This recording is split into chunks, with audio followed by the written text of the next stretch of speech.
guys, welcome to Land of the Thomas Band, and today we have an 80th anniversary normal diecast Thomas. So, as you can see, we have the front of Thomas here, the nice side, the bottom, the back, and the nothing on the back of the box. So let's just get into the engine itself. Now, I kind of already did review this, technically, as in the Ruby Thomas, but just being able to see this and not have to worry about rubbing off anything, it's just so cool, and this feels like Thomas. You can tell this is Thomas. Not like what they're doing nowadays. What the heck is that? Anyways, getting on to something that was peak until they had to ruin it, kind of. They gave them accurate shapes, but the faces... The faces... Anyways, but yeah, this is a good Thomas. What's that up there? Oh, what is that up in the sky? Seems to be casting a giant shadow above me.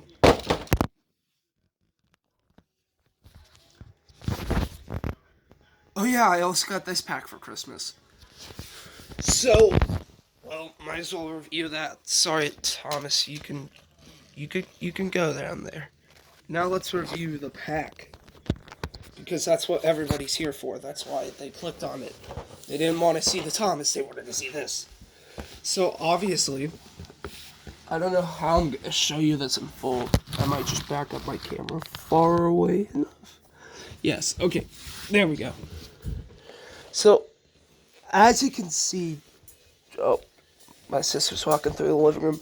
As you can see, we have Annie, Clarabelle, Percy, James, Henry up there, and Thomas.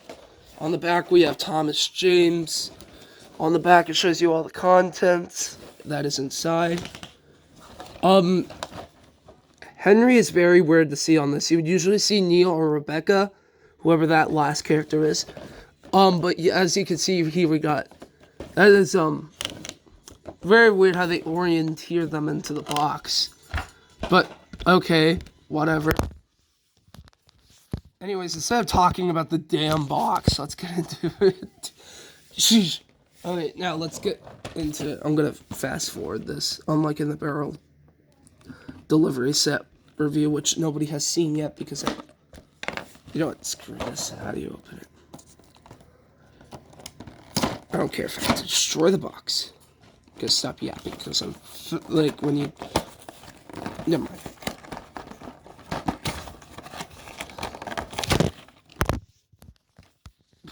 Oh my gosh. These new sets are so hard to open, I guess. I'll flip them like that so that way I can... There we go. Now let's get into it. First engine, we might as well pull out Thomas. Here's the side of him getting painted.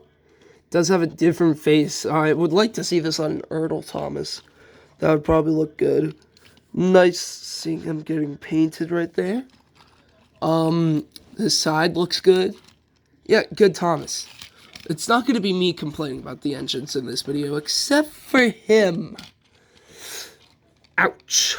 That face. The number. Besides the face and the number, that's a pretty decent Percy. But it's the face. Like, you put this next to this, and you're like, yeah, no. Anyways, Percy gets like a 9 for me. Or an 8. I'll go with 8. Because his number and his face are off. James. Now, I can't say that about him. The All-Engines Go Tender does freaking suck. But you could just put like a push-along CGI tender on it. Just look at him. Look at him. Bro. If I knock down this camera one more time, I swear to God. But wow, James is peak. James, like, it definitely shows off that bigger James, which the Brenner era definitely showed. Like, you could definitely see this in, whatchamacallit, King of the Railway, where, like, the Thomas and Percy are way smaller than him. Let's get into Henry before this video ends because of low time. Wow, Henry's the best. It's just the tender that kills me. Because it looks so fake, because it's unpainted. If those buffers were painted, it wouldn't look so fake. And look how dinky it looks. It just looks so small against freaking Henry, which is a goat. The goat. The goat. So there was a bit of a time gap between video from the last part that I just filmed and now, because I had to delete and upload some videos, so I have more space on my phone. Anyways, here is how I would rank the engines. Well, let's go from worst to best. Worst,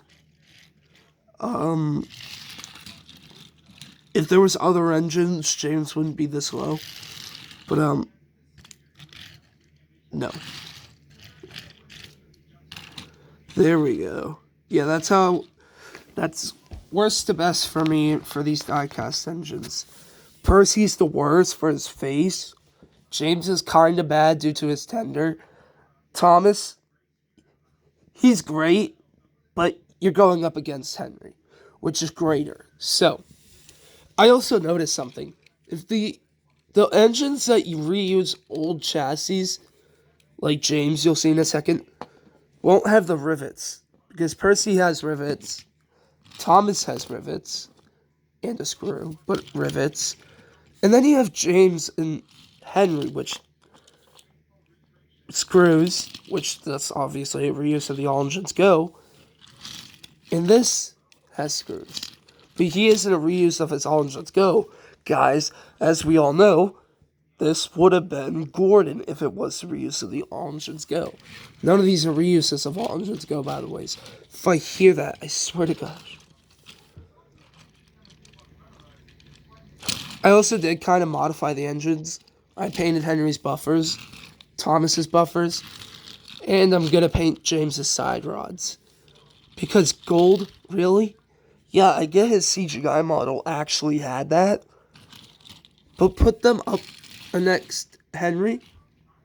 Yeah, they look weird. So, let me snap my fingers. 12 gigabillion times better. Look at that. The paint is drying, but the light also doesn't help. But you can see that's the old color, the new color. Definitely looks a lot better. This one you can't tell until you get the light on it. But it's not like it's seeping through or anything. Might paint the top of it. I don't know. James and Henry would be the easiest to paint. They're running boards. Thomas and Percy, not so much. And yes, next video will be about that. So stay tuned. Okay, so I was originally going to end the video there, but then I forgot to talk about these two. Forgot about these two, so, anyways, we got Annie and Clarabelle here. They look better than they did originally. Like, when they were first made into the push-along range, they look way better now. You can definitely tell who is who. Annie, Clarabelle. You can tell that curtains are down, people are partying. That could be the Fat Controller, it could not be. Yeah. It's honestly great. I like these. Goodbye! Aloha!